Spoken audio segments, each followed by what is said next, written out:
Batman Arkham Origins is quite the mixed bag. It does a few things right, actually making improvements on the previous games in its series, but also gets some things terribly wrong. Arkham Origins wasn't actually developed by Rocksteady, the company that developed the previous games in the series.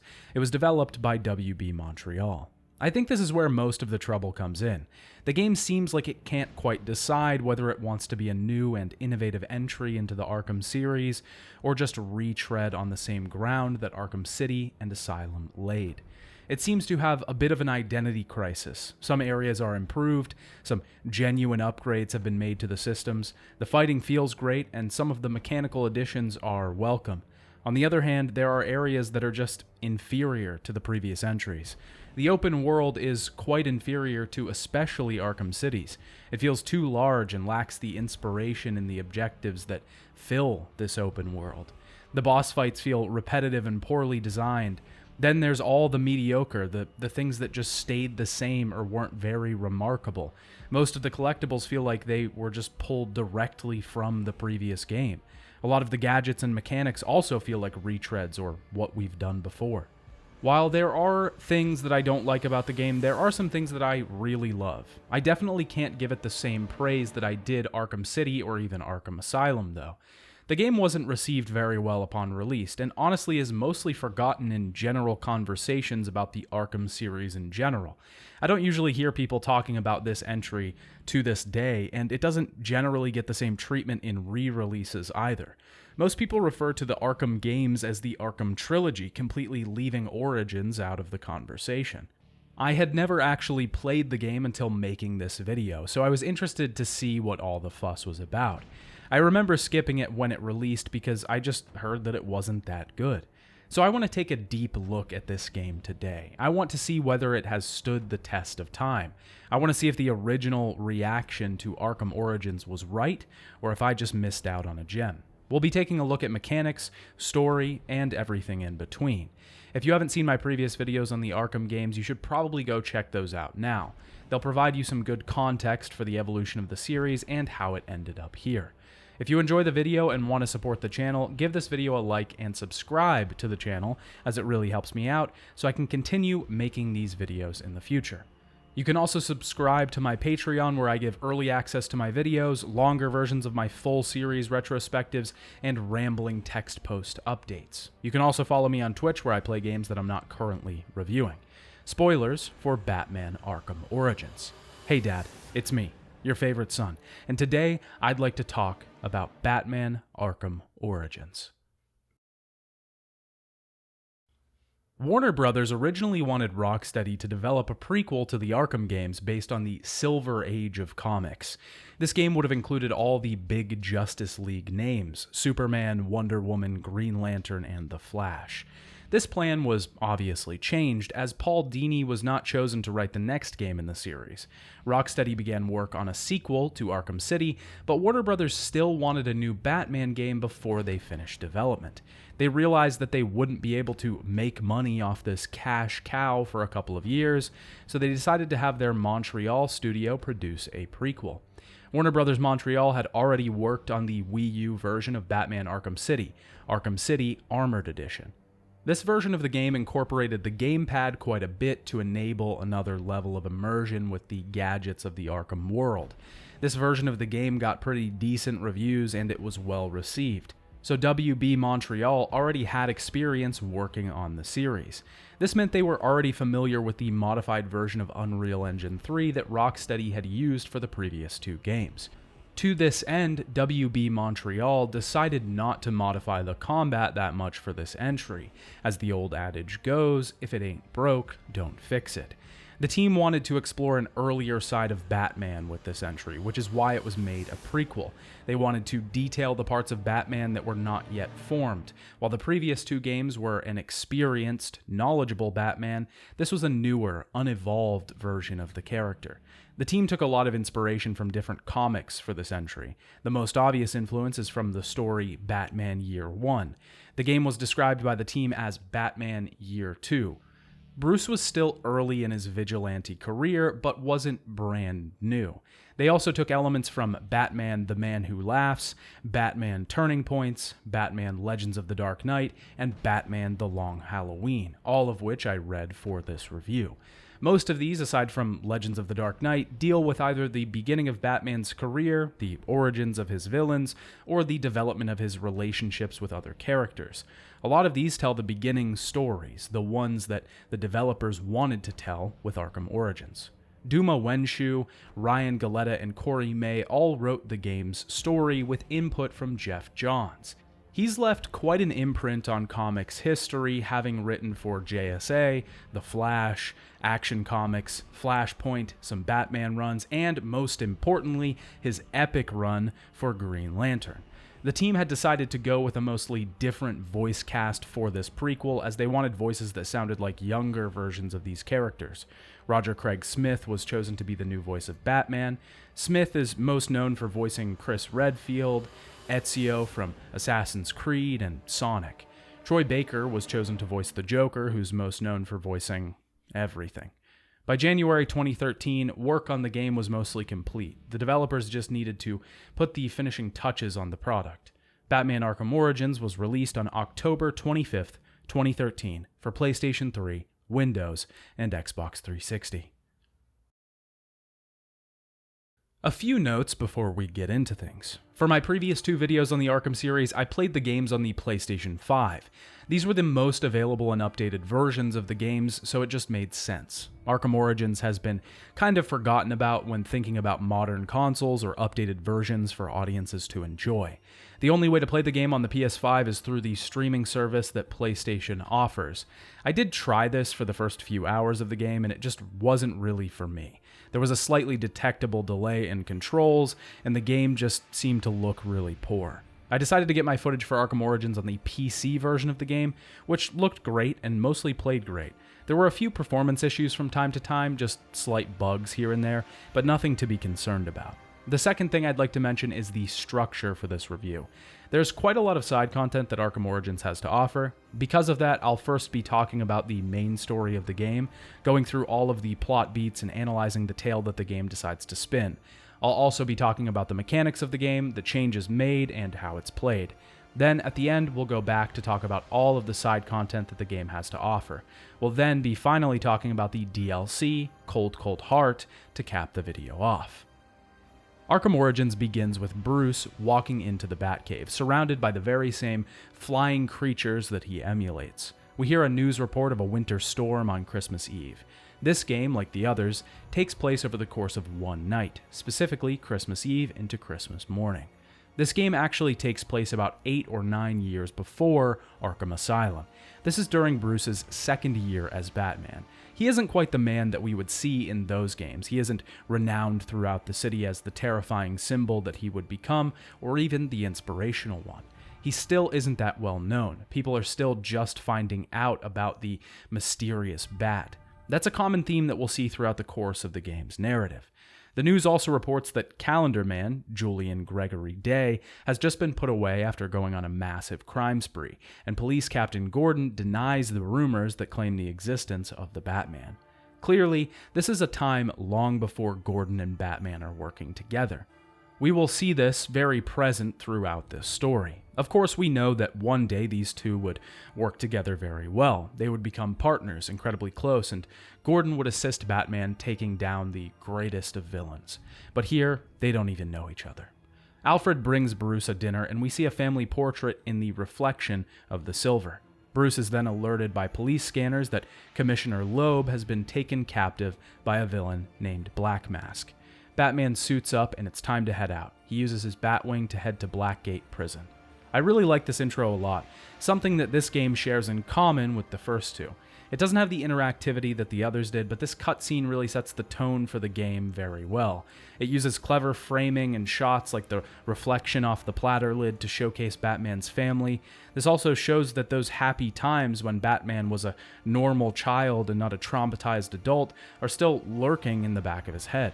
Our goal here is to locate Black Mask and save Commissioner Loeb. We quickly find a mobster that's cornered the warden.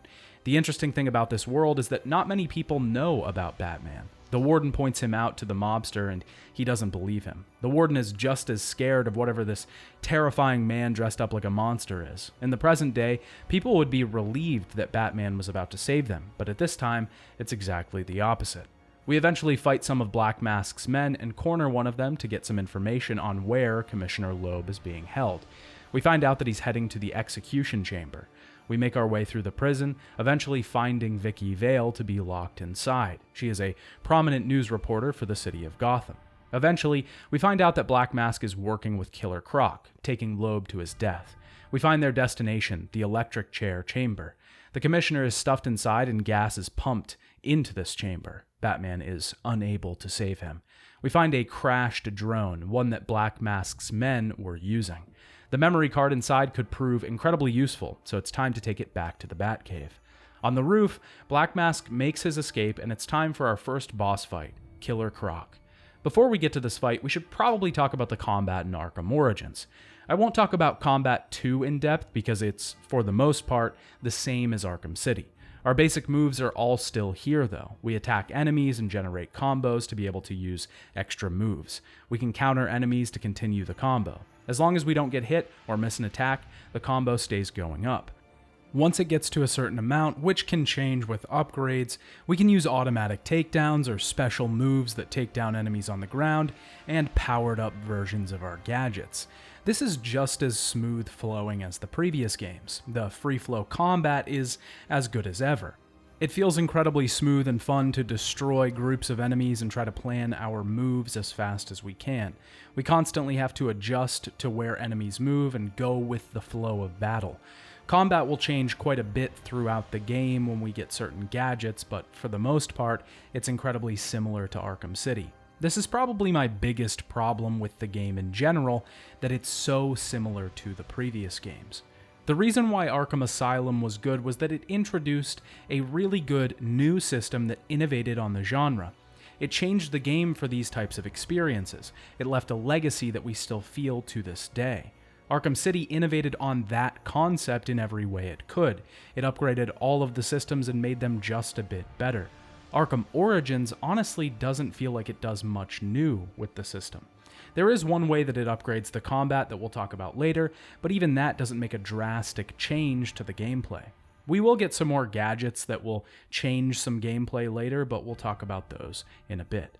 The Predator sections are also back. We can again stalk in the shadows and take out enemies from vents, vantage points, railings, cover. This system again is very similar to the previous systems.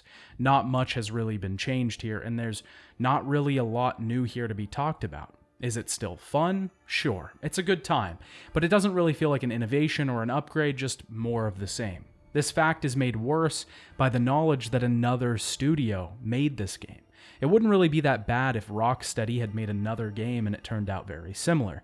This would just make sense, but when another studio makes a prequel and it turns out very, very similar to the previous entry, it almost feels like being pandered to. There are more examples than just the combat, but we'll get to those. The upgrade system is mostly unchanged as well. We gain experience by completing objectives, main story missions, side missions, or completing challenges. There are way more upgrades here than the previous game. This isn't to say that there are more things to do in combat or more variations on gadgets. The previous upgrades are just spread more thin. This game also introduces a new system called the Dark Knight system.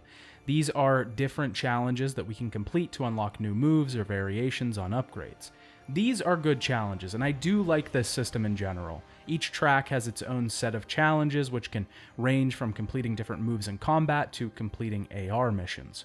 We get experience for each of these. This system does force us to actually try to use new moves and different tactics in combat. I found myself branching out and trying to use different gadgets and takedowns than I would normally use. I wanted to complete these challenges, so I had to move outside of the box and try and finish them.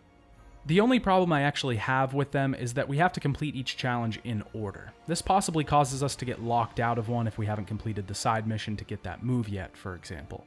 It also becomes incredibly difficult to complete the challenges once we've finished the story. If we don't get far enough in certain tracks, it'll be almost impossible to finish them without some story content left. It is a good addition all around though, and I actually genuinely enjoy the challenge of completing these objectives.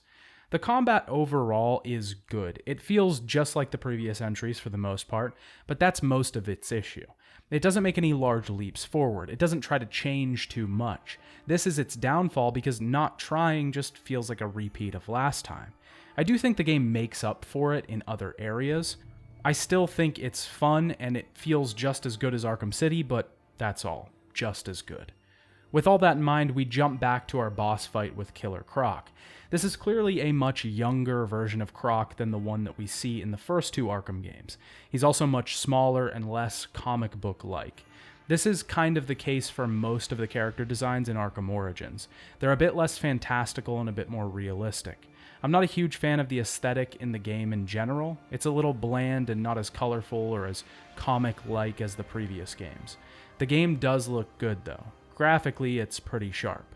We have to fight Croc, mostly evading his attacks and firing batarangs at flammable canisters when he grabs them. This will do damage to him.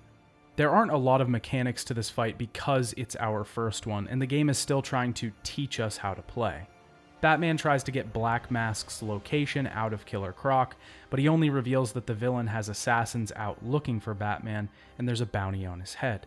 The GCPD then shows up on the roof.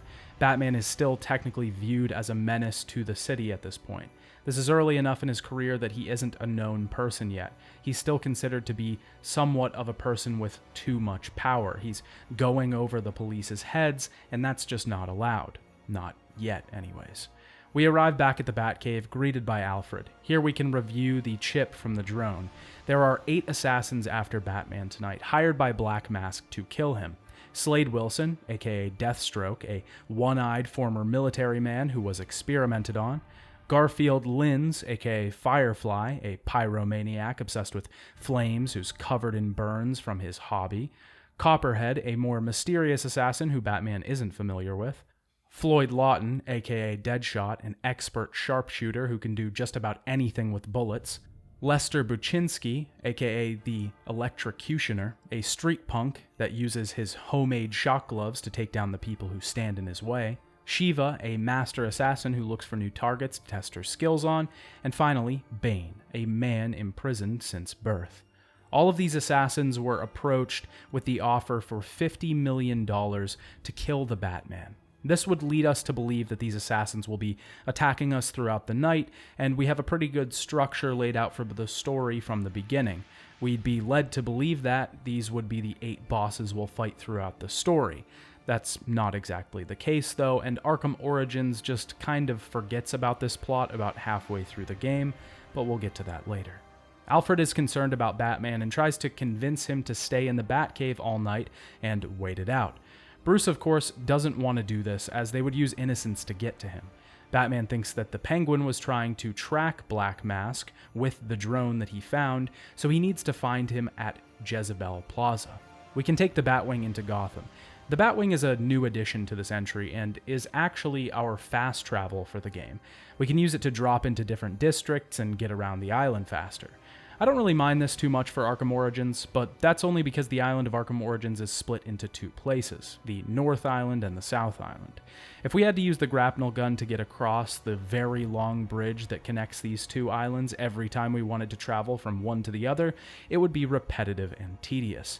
But that tells me that there's a problem with the city's design rather than the fast travel. Batman's signals are jammed when he comes into the city. We're given a tutorial on the Predator system. We have to make our way through the Gotham City radio control tower. We eventually find a locked door and a victim laying on the ground. We're then introduced to a new investigation system for Arkham Origins.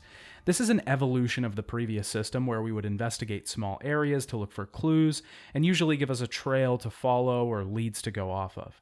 Now we can actually reconstruct a crime scene and see exactly how it played out. It lets us see the timeline of the crime and investigate what happened, looking for evidence or new clues. This system can be a little janky sometimes. It's not always clear what the game wants us to do. I think it's the start of a good system, and I do think that the next game in the series would do it better. but it's the beginning of something good. I just don't think it's fully formed yet. It's still an upgrade on the previous system and lets us actually scrub through the crime scene to look for clues. There are just some problems with specific crime scenes. In parts of the game, I would know where the clue I wanted to scan was, but I had to scrub through the timeline to get it to pop up. I would be left wondering why I couldn't scan it, only to realize I wasn't looking at the right area or it just wasn't working right. It's a good idea, but some of the execution is just a little bit off. In this specific scene, we have to review the timeline of a crime where a man died from an explosion while trying to get into a nearby door. We can then use the cryptographic sequencer to hack the door. Nearby, we find an Enigma terminal, which introduces us to Enigma. This is the proto-version of the Riddler. He isn't called the Riddler just yet, though. This is his first introduction to Batman. His jammers that he set up around the city cause us to not be able to use our Batwing to fast travel. We can disable one of these in each district to be able to fast travel and use the Batwing drop-off points in those areas. We drop in on the deal that Penguin's men are doing. The group is led by Loose Lips, one of Penguin's thugs. Batman interrogates Loose Lips by dangling him from a building. He doesn't get the information he needs from him, though. He gets it from his phone. We use the SIM card to track the Penguin. We have to collect multiple cards to actually triangulate where he's at. We have to infiltrate the Final Offer, which is the Penguin's massive ship docked outside of Gotham. We have to take out many groups of Penguin's thugs, attacking them from the shadows and out in the open. We eventually find a collection of these goons with one of the assassins that openly challenges us to a battle. The Electrocutioner wants us to fight him, and we do, but we take him down in one hit. He wasn't made for this. I'm not really sure how I feel about this fake out. It's kind of a weird story beat. It's played for a bit of a joke, and really just feels like it doesn't fit in the story that the game's trying to tell. Once we defeat Penguin's goons, we interrogate one of them, who gives us the information that Penguin is in his office.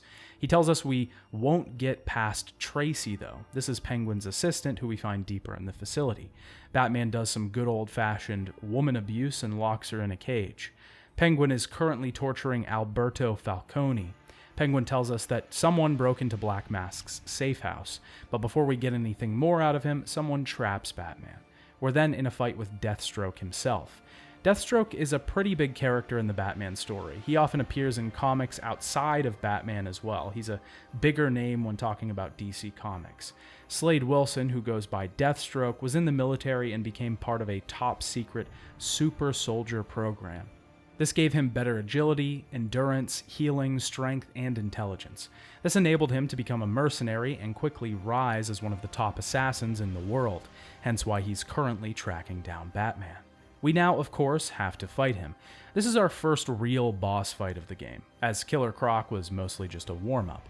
I will say this boss fight is atrocious. I don't really enjoy most of the boss fights in Arkham Origins. They leave a lot to be desired. Most of them are repetitive and boring. They don't seem to orient themselves around the character that we're fighting. Most of the fights in the previous games were designed around the villain that we were battling at that moment. They felt personalized. It felt like each fight had its own unique spin on the character. The biggest point here is that the fight felt like we were stepping into their world. The fights in Arkham Origins don't really do that. This fight with Deathstroke is almost entirely a QTE battle. The best tactic is really just to wait for Deathstroke to attack and counter his attacks. This whole fight takes too long to really just use one mechanic.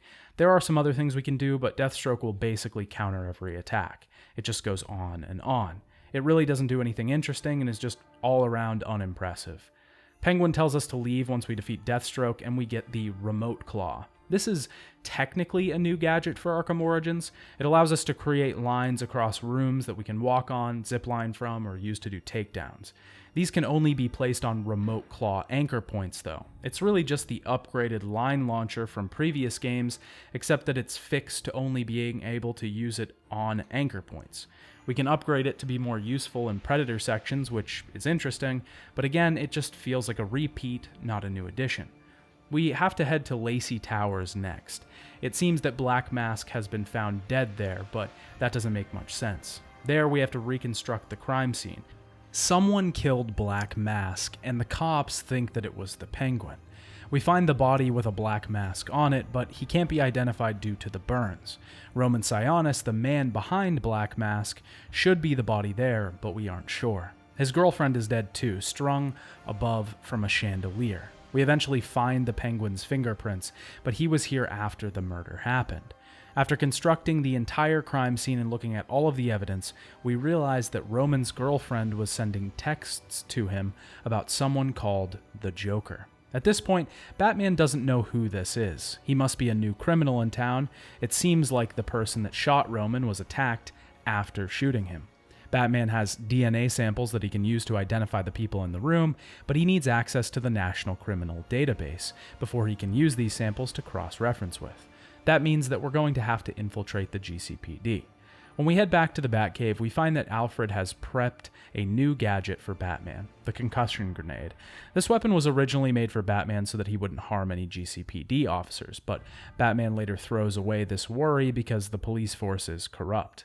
The gadget itself is actually a new one and pretty useful. It will stun and disorient enemies, giving us a good amount of time to dispose of them. This is especially useful for beginning attacks on groups of combat thugs or taking care of predator sequences. We head into the GCPD through the roof. Inside, we can begin to see the police's setup on tracking down the villains in Gotham City and Batman himself. It's here that we can realize how little they actually know about what's going on. We take out some of the guards and find Loose Lips being interrogated further in the precinct.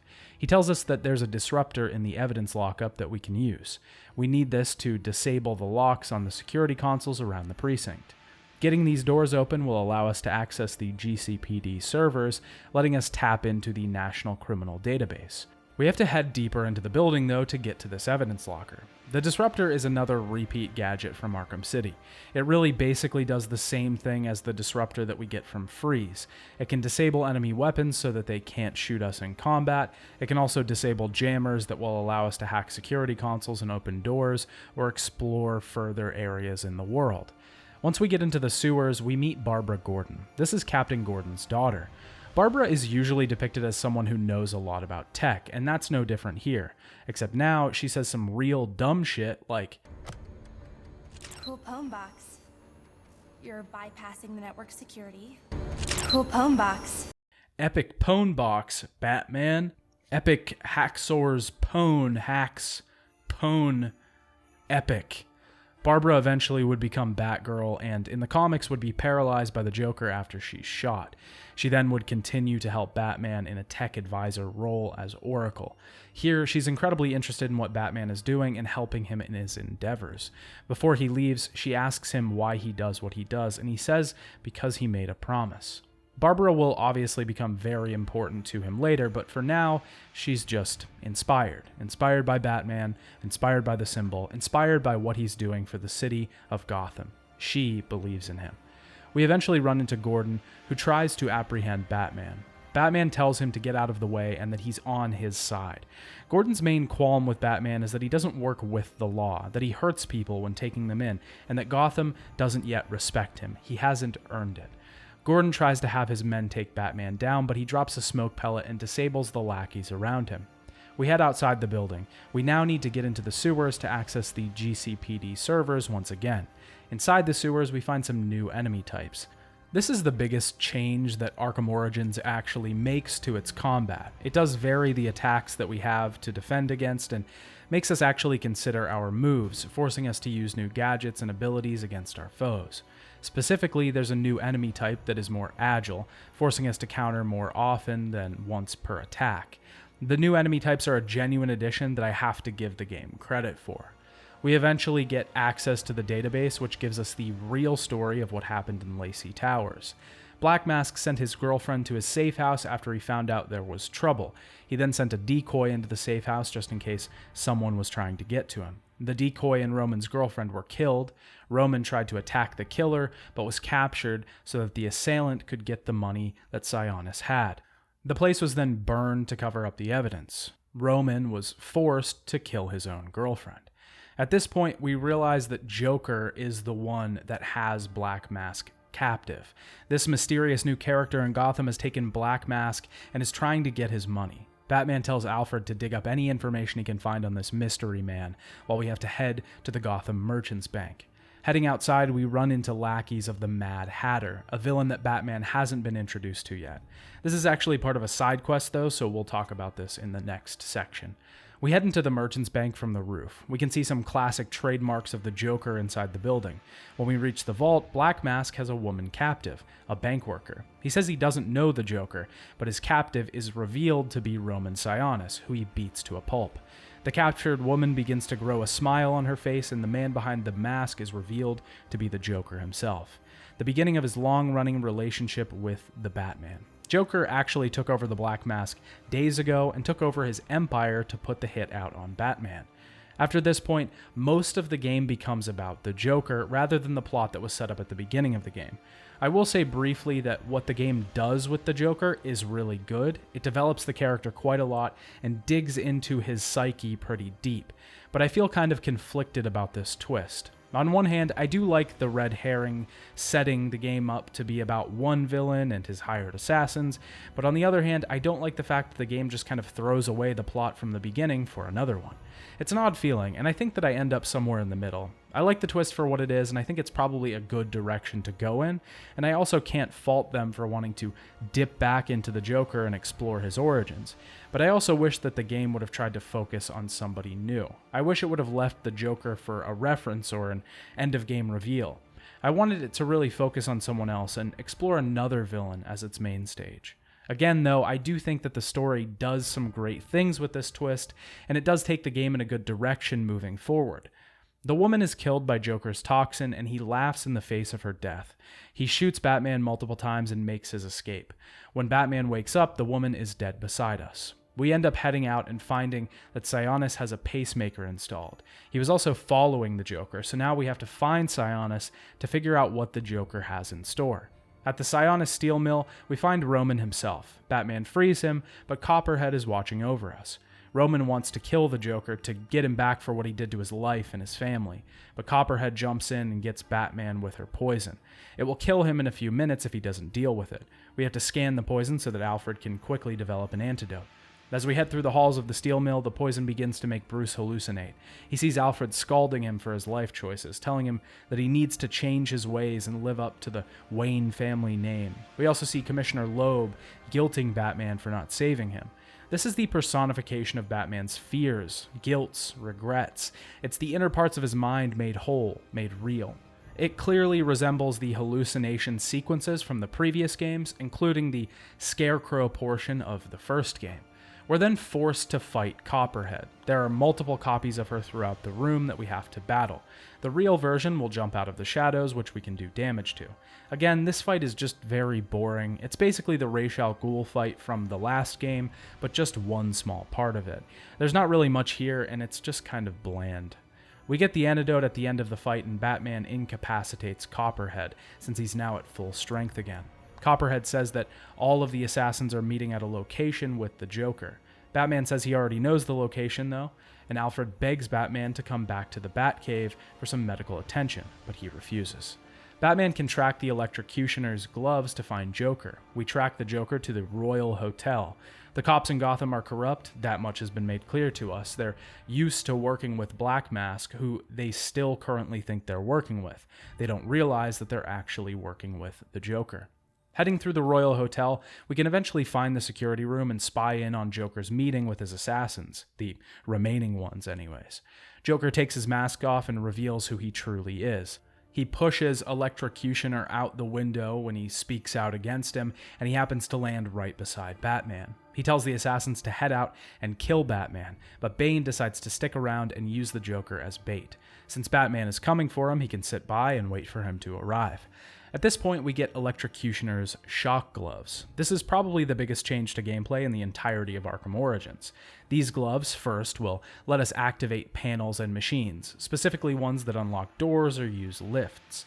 This, of course, is used to access secrets or new areas around Gotham, usually relating to collectibles or story content. Its second use, though, is in combat. The shock gloves will charge up while we're fighting, and we can activate them once ready. This will give our punches a shock charge when attacking. This shock charge can break through most defenses, meaning we won't get countered by the agile enemy types. We can punch past shields. It's basically an incredibly powered up mode. Each hit also increases our combo by 2 instead of 1. It really kind of breaks the game in a weird way. I think overall I like the addition, and this far into the game I was really hoping for something new and interesting from this entry, so I'm glad that it finally delivered. It does change the flow of combat and make you think differently about your attacks. It's another card that we have to play while fighting, and something that we can fall back on. It also ties into the story incredibly well, which I felt was a really nice touch. We have to head up the tower using our new gloves. This is a massive level, mostly split into 3 different sections. The Joker taunts us the entire way up the hotel. We eventually reach a spot that Joker has curated for us, a DIY carnival of torture that he's set up inside the hotel. We have to venture through this carnival, stopping Joker from killing people by playing his games. I like the design of this little area. It really feels like something that an early version of Joker would do. He doesn't have the influence, fear, or money yet to put something together like he normally would, so this carnival is sort of ramshackle and just cobbled together. We continue heading through the tower and find that Joker has bombs set to detonate on December 31st at midnight. We hack the console to stop them, but it's a trap, as hacking the console speeds up the timer. We have to jump out of the window to avoid the blast. We drop down and get a cool little sequence where we fight as Batman while looking through the lens of a news helicopter. I like this short little section because it showcases how the public would view Batman. Most of the time we're playing as him, but we get to see how normal people view him. As Batman continues moving through the hotel, he realizes that Joker is unlike anything he's dealt with before. He doesn't understand him, doesn't know where he came from. He's unpredictable, chaotic, and he can't quite figure him out. As we make it into the elevator, Bane attacks Batman, tossing him into a wall and beating him. Bane gives Joker 1 minute to do what he needs to do before he kills Batman. Joker sets off one of his explosives nearby, destroying an entire building, but luckily it was a construction site and no one was inside. Batman is angry and begins to beat the Joker before Bane stops him. Bane tosses him out of a window and we begin our boss fight. Bane is another pretty simple fight. During the early phase, we damage him a few times and dodge his bigger attacks. He then reveals and activates his Venom Serum. This makes him way stronger and we have to use a triple stun to be able to damage him. Using a takedown will let us rip out his venom and actually take some of his health away. This fight moves down to another level, but again, this is about the extent of the fight. There really isn't much here. We just move to the outside area and repeat this process over again. Batman doesn't exactly win the fight because the GCPD shows up and Joker's squad begins firing on them. The helicopters are taken down and Bane makes his escape. Joker falls down off the building and Batman dives down to capture him, not wanting him to die without being taken in. They both collapse to the ground and they're surrounded, and Joker shoots his own guards. Joker claims that they deserved death, as does he. He tries to take his own life and Batman pulls the gun away as the police come in. Batman makes his escape to the Batwing. Gordon comes in, disappointed that they got away. The police take Joker in, thinking that Batman is his partner. This illustrates the relationship that the two would eventually have, a strange, parasitic one. Joker is taken to Blackgate, being reviewed by a psychologist. This is probably one of the best sequences in the entire game. The Joker begins to divulge his past, his psyche, and his life. His thought process, his reasoning for doing what he does is fully examined here. We play as Joker getting jumped in a comedy club. We have to fight off the assailants as Joker talks about having one bad day. The depression, loneliness, and isolation that comes along with being exiled. We then play as the Joker as he's pushed into the Ace chemical plant, strapped with the Red Hood. This is clearly a reference to the Killing Joke. In that, we see Joker's backstory. He was forced to complete a job for some local thugs, and they put the Red Hood on him to disguise him. He couldn't see, though, and he stumbled through the chemical plant, accidentally falling into a vat of acid, giving him his signature look. As we walk through this dream world of memory and formless space, Joker rants about the bad days and battles. He theorizes that fate has brought him where he is today. The psychologist asks him if he's met someone special. He says he has, that it has changed everything. This is clearly a turning point for Joker. He's met Batman and realized his fate, his purpose in this world, his reason for existing. This would just be the beginning of their dynamic, but Joker knew from the start that what they had was special, that they were meant to fight, to battle it out to the very end. Since Batman, life has become exciting for the Joker again. At the end of this sequence, it's revealed that the psychologist is Harleen Quinzel, the woman that would become Harley Quinn. This whole sequence is fantastic. It probes into the Joker, and I think the best thing that they could have done with this character is explore him deeper. It doesn't specifically spell out his origin, but it does give us vague references and clues. It gives us an idea of where he came from, an impression, but it doesn't tell us specifics. It focuses more on the emotion of the character, which is what matters the most. It's way more useful to give us the emotional spectrum of the Joker rather than his whole backstory. As Batman arrives in the Batcave, we get a similar section with him. He's suddenly whisked back to Crime Alley. We have to see that haunting night one more time. I do think this is a bit unnecessary. I think we've alluded to this in just about every Batman game so far. We don't need to see Bruce's parents killed one more time. There are better ways to do this. Alfred tries to give Bruce a Christmas dinner. He wants him to take a break, to relax. Alfred is worried about Batman. He made a promise that he would take care of Bruce, but he knows that he could get himself killed or lose himself in this crusade. One complaint about Origins that I have is this weird effect with character models. A lot of them don't seem very stable. They're almost constantly shaking, a problem I remember having with Mass Effect Andromeda. It just looks very flimsy, like the characters are gonna fling themselves out of place at any second. We get a tip on a Venom user in the Gotham morgue. We have to go check it out, but Alfred gives us a new gadget to use, the glue grenade. The glue grenade is basically the exact same thing as the freeze grenade from Arkham City. This was the gadget that annoyed me the most. It's literally the same thing as the freeze grenade. We use it to plug vents and to make platforms in the water to float on. It wouldn't be that annoying if we also additionally got more gadgets throughout the game, but we don't. We progress throughout the game and get the same gadgets that we did in Arkham City. The game treats them like they're upgrades, but really they're just what we already earned before. Now I understand that this is a prequel, but it doesn't exactly make sense that we earned those upgrades in the future and also in the past. There is an explanation at the end of the game that says that the glue from the glue grenades basically expired, so Batman can't use those anymore. Alfred finally fully confronts Bruce. He doesn't want him to continue this crusade. He thinks he's playing at something much bigger than himself. He's frustrated, angry, and resentful. Bruce tells him that he isn't that man anymore. This is such a good scene. I'm glad they involved Alfred a lot more in this entry. I think he's a great character and an important part of Batman's story and origin. The scene also illustrates how angry Bruce is. This is still early in his tenure as Batman. He hasn't figured out how to control his emotions yet. He hasn't figured out how to harness them and create the symbol that he wants. Part of him is still an angry kid, a sad kid, and he has yet to prove himself, but he will in time.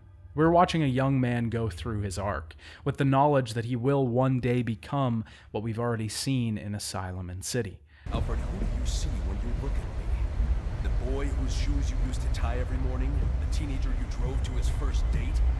While you are here every night, I am out there. The only thing between the innocent and the predator.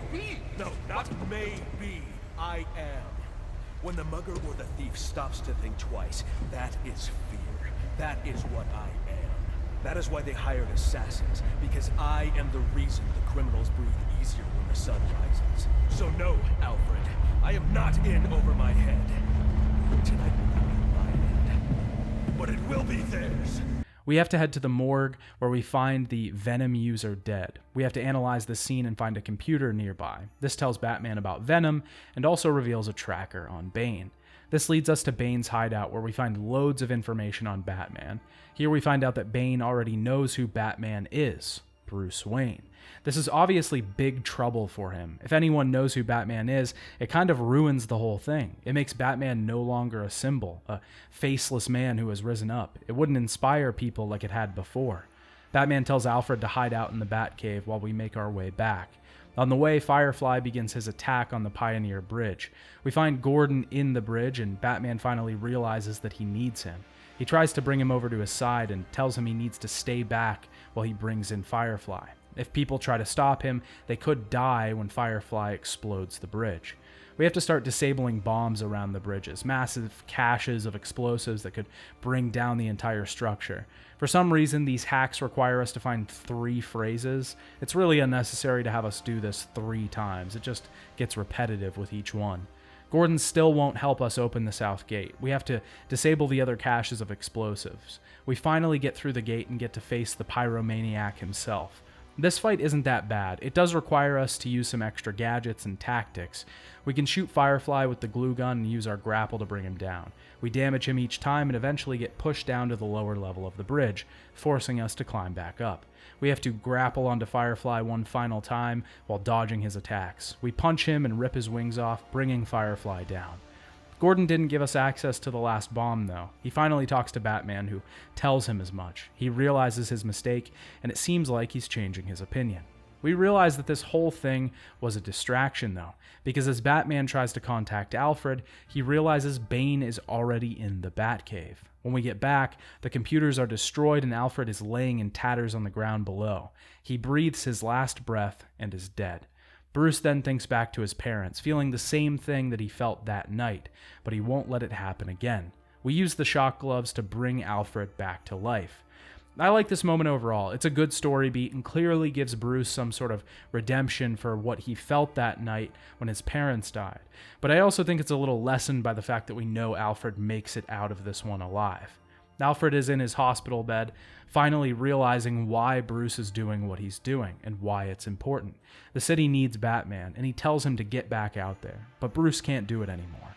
The lives that he's failed to save begin to flash through his mind. Alfred inspires Bruce, finally telling him that he's not an island. He needs to get his strength from his allies, not from himself alone. Batman heads to Blackgate, finally able to help, and it seems the police are also on his side. We rescue Harley Quinn, who has been kidnapped and held hostage. She tells us that Joker is in the Panopticon, waiting for us.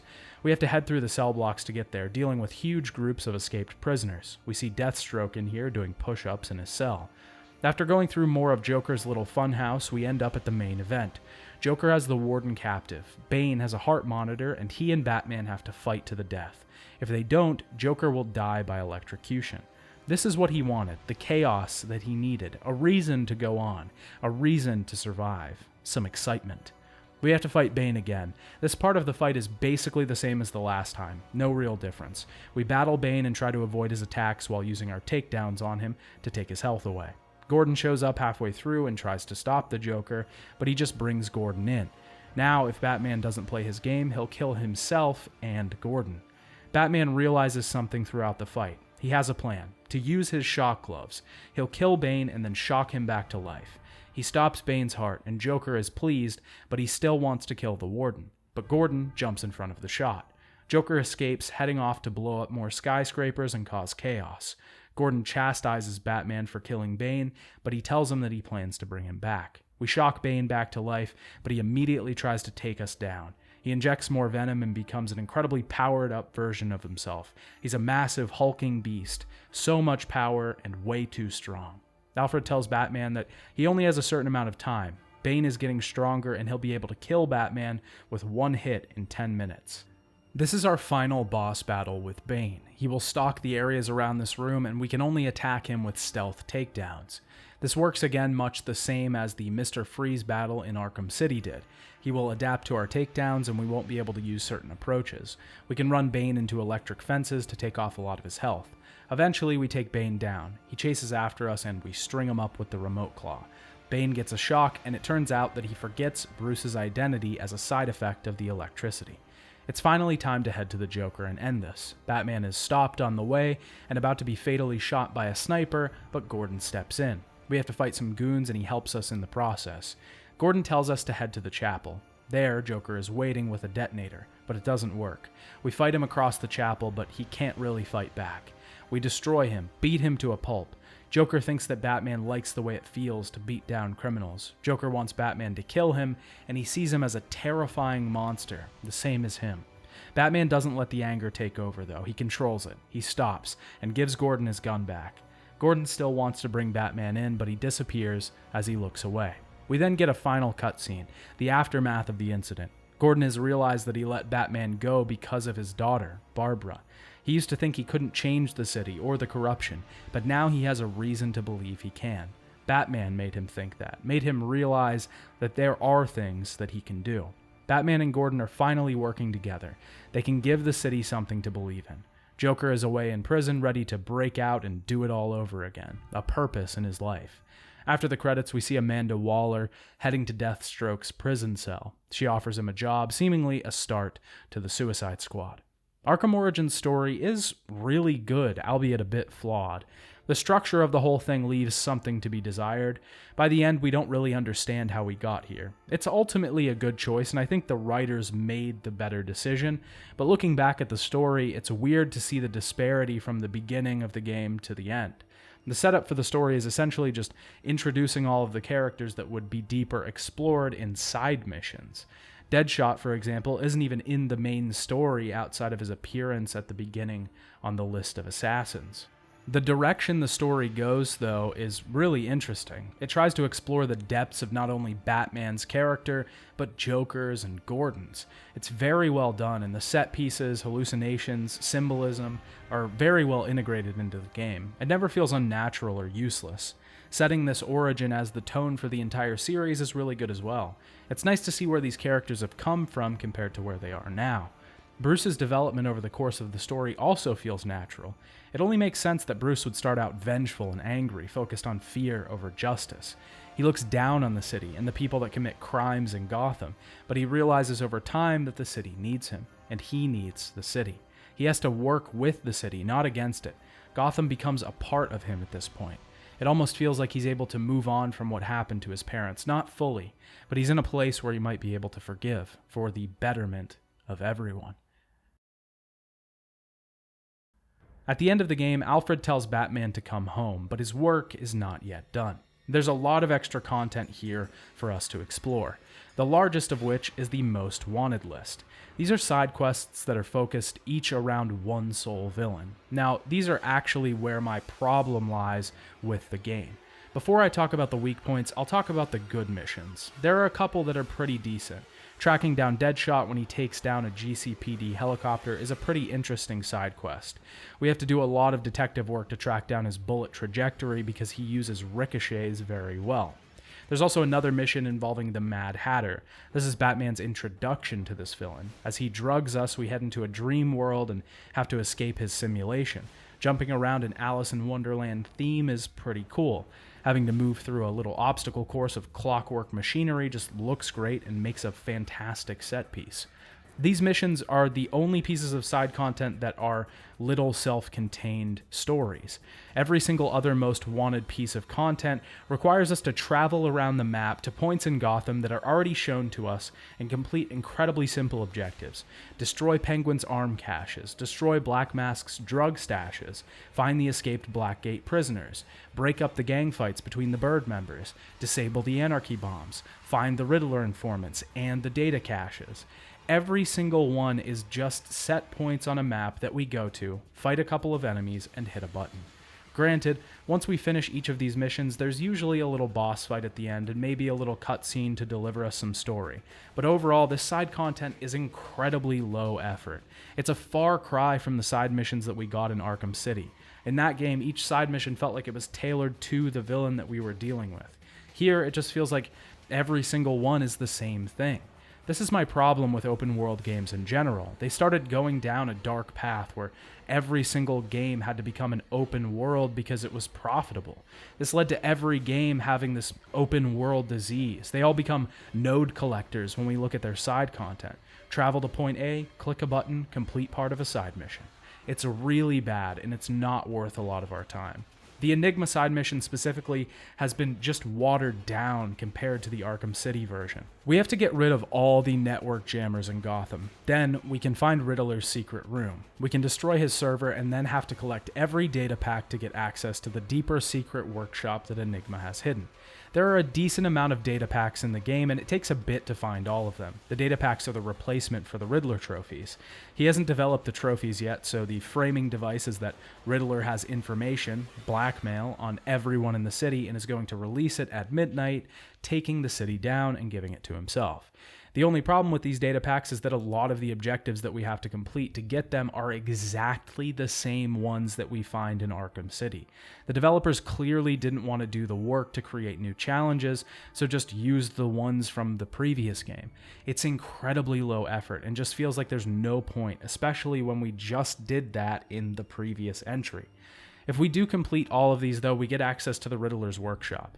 Here we find a small room that shows blueprints for the Riddler trophies from Arkham City and Asylum, and we can find a Riddler trophy behind a wall. That's it.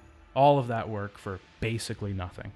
The data packs do unlock profile information on characters from the game, just like in the other entries, but when the challenges to get the data packs are bad and the reward at the end is bad, what is the point in completing the content in the first place? Challenge mode also appears again in this entry and is actually probably one of the best in the series.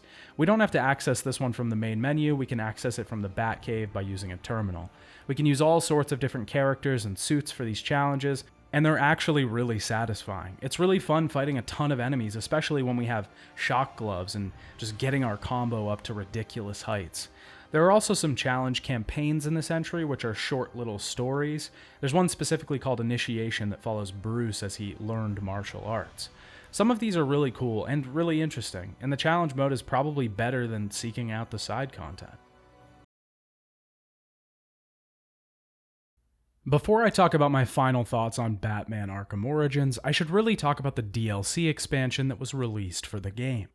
This was called Cold Cold Heart and takes place just a week after Arkham Origins. The Wayne Foundation are awarding the Goth Corps head Ferris Boyle with the Humanitarian of the Year award. This ceremony is taking place at Wayne Manor. The celebration is quickly dashed by an explosion, creating massive icebergs and freezing some of the guests. We see some henchmen arrive and Mr. Freeze demanding Ferris Boyle's attention. Mr. Freeze is not a known villain quite yet. This DLC acts as his introduction. Wayne Manor is in very real danger. Bruce is trying to find Alfred to make sure that he's alright. We play Bruce here. We don't have our gadgets, yet again, and are forced to make do. I always like to play Bruce in these games because it feels like the stakes are higher, and when we get access to our stuff and gadgets, we realize how powerful Batman really is. Alfred is captured and we have to free him. We head to the Batcave through a secret entrance in the wine cellar. The other thing I really like about this DLC is actually being able to enter the Batcave through Wayne Manor. We actually get to see how Batman enters it. It makes it feel more real rather than just being an island off somewhere else. Alfred suggests that Batman uses the new XE suit, a prototype suit that hasn't been tested yet. It's not ready to be used out in the field. Alfred still needs to tweak it, so we take the Batsuit. Alfred is then captured once again, and we have to save him. We make an attempt to free Ferris, but the Iceman himself freezes us. He doesn't have any qualms against Batman and has no need to attack him. He takes Ferris and leaves. We interrogate some henchmen and find out that Penguin's dealer would know where he is. When we're allowed into the city, which is a smaller, slimmed-down version of Gotham for the DLC, we find people frozen. We can use the leaking cryo material to track down Penguin's dealer. He tells us that Freeze made a deal with Penguin to steal cryogenic weapons from Gothcorp in exchange for helping him kidnap Ferris. This doesn't really make sense though, because Gothcorp doesn't manufacture weapons, so why would they have them? We can enter Gothcorp, now finding that Ferris is in the propellant research wing. Ferris was now captured by Penguin once he realized that Freeze wasn't going to give him the weapons that he needs. When Batman intervenes, it gives Freeze an opportunity to attack and take Ferris back.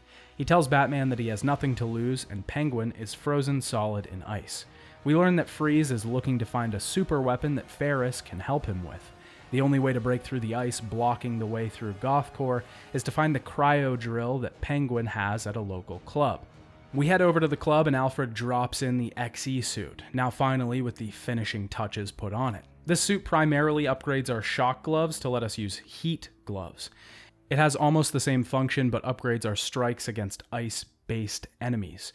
This expansion also introduces enemies that have cryo weapons. They can freeze us in combat and are a little harder to take down.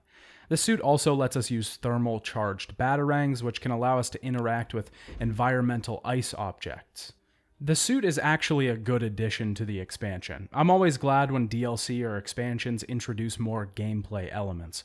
They don't necessarily have to do this. A lot of games just tack on extra story content and call it a day. This suit isn't game-changing, but it does add something extra that's just welcome overall. This allows us to break into the nightclub and interrogate Penguin's men to find out that the cryo drill has been split into 2 pieces. We can gather these pieces and find out that the drill needs a specific fluid, which is at Victor Free's lab at Gothcorp. We can head back to Gothcore and now actually make our way through the place. We find Free's lab, and here we can go through the steps of a pretty convoluted crime scene. Eventually, we find out that Freeze was attempting to help his wife, Nora.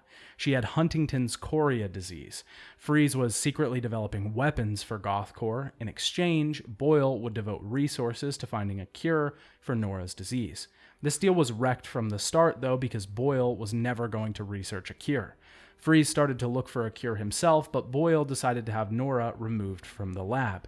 He attacked Victor, and it caused his weapon to go off and caused Freeze to contract the ailment that he has today. He can only survive in sub-zero temperatures. He put together a suit quickly and was able to leave the lab. Batman has some compassion for Freeze after learning this and tells the GCPD about what Ferris did. We can then move through the ice wall that Penguin is trapped in and head toward Freeze, who is currently trying to release his wife. Ferris refuses to let Nora go. Batman tries to reason with Freeze, but he doesn't care and pushes the head of Gothcore into a cryotube. Freeze says that it doesn't matter what happens, he can't feel emotions anymore, and he summons Penguin's men in to attack Batman. Here we have to overload the cryotanks around the room. We can do this by sneaking and avoiding enemy contact. We then have to track Freeze around the room, damaging him from the shadows. This is much like the Freeze fight from Arkham City, but I actually think it's a little better. There's more to do here. We can use our thermal batarangs to knock icicles off of the ceiling and hit Freeze and his men. Freeze will also adapt to certain methods of takedown, so they don't always work again and again. Eventually we take down Freeze. Nora's container has failed, and Boyle returns to freeze Batman. Ferris thinks that Batman is dead, and he wants to spin the story to tell the police what he wants. We break free of the ice and attack Boyle, taking him down and freeing Freeze, as well as his wife. Freeze's story is a pretty tragic one, and I think it was a great idea to focus a story around his origins. He's a villain, sure, but he isn't a villain in the same way that Joker is. He doesn't want chaos. Normally he doesn't want to kill millions or take over the world. He usually just wants to save his wife, and usually he'll do illegal things to get to that end, meaning we have to take him in, but he really has mostly good intentions at the end of the day. Batman seems to feel something for Freeze here, a little bit of pity, a little bit of sympathy. He understands Freeze. He realizes why he does this. The two just can't meet on the same plane of justice, so he has to be taken in. There are two additional side objectives that we can pursue in this DLC. We can stop anarchy riots, and we can free people who have been frozen in ice. These are both, again, just tracking nodes and pressing buttons. It's not much, and I'm honestly not sure why it was even included. The DLC in general is actually pretty good, though. I like the story that it tells, and I think that it's a good addition to the story that Arkham Origins tells. It's worth the price, and it's a substantial amount of gameplay and character development. It sets Freeze up well for what he would go on to do in Arkham City. Arkham Origins is a decent project. It succeeds mostly at what it tries to do. It wanted to be an origin story for the Arkham games. It also wanted to continue to make Warner Brothers money during the time that Arkham Knight was being developed. In all seriousness, Arkham Origins is a good game, but when it stands up to the rest of the games that came before it, Arkham Asylum and Arkham City, it's just slightly worse. The story it tells is pretty great. It puts character first and foremost in this entry. We explore the depths of Batman's reason for becoming a vigilante in the first place. This not only tells a compelling tale, developing Batman's character over time, but it also sets Batman up for where he would be in the present-day games that we've played. Bruce begins the game as an angry, vengeful, out-of-control, and solo hero. But by the time we arrive at the end, he's learned some things. He's realized that he needs to be a symbol for good and justice. He can't compromise on his morals. He also changed drastically in realizing that he needs to accept outside help.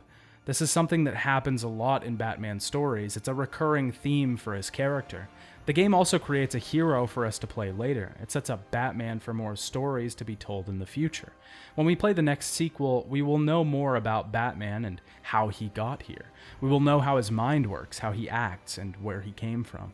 The story does seem to wander a little bit, though. It doesn't seem to know exactly where it wants to go. Most of the beginning of the story seems to be useless, like we didn't really need it in the first place. It's set up only to be discarded later for a more interesting story to tell. Now, I won't deny that the story that it does decide to tell is more interesting, but discarding its original premise doesn't feel genuine. Arkham Origins gameplay is also pretty good. It keeps the same flowing combat style that the previous games did. It again, as the other entries did, makes us feel like Batman. It's a really fun system overall and just feels great to play. The only problem with Arkham Origins' system is that it doesn't seem to do very much new. Sure, there are new things here, small elements introduced, but the game really feels like the developers didn't want to take any chances. They wanted to use the same system, and this whole if it isn't broke, don't fix it mindset just doesn't really work here. The Arkham series thus far has been about changing things, trying new gameplay styles, mechanics, and elements. It's not about just doing the same thing over and over again. I will say that the elements that it does introduce are good, but it's just not enough to put a new and interesting spin on the gameplay of the series, and we can only bash enemies' heads in so many times in the same exact way. The side content of Arkham Origins is easily the weakest part of the game. It's very lackluster when compared to City and Asylum. City specifically seemed to take its time trying to delve into other characters and widen the world of the games. These side quests are basically all just fetch quests. We could just skip the collection aspect and go to the final part of each mission, and it would leave the same impact. There's just almost no reason to even complete these. This game's side content leans toward the side of time consumption rather than feeling. The side quests don't have feeling, it's all quantity and barely any quality. The side quests in particular feel like a step backward. The city itself also feels a bit downgraded. It feels like we're going from the chaos of Arkham City to bland city streets like Rocksteady didn't want to make in Arkham City. It's not nearly as lively or detailed, it just doesn't feel like it has any of the spirit that those games did.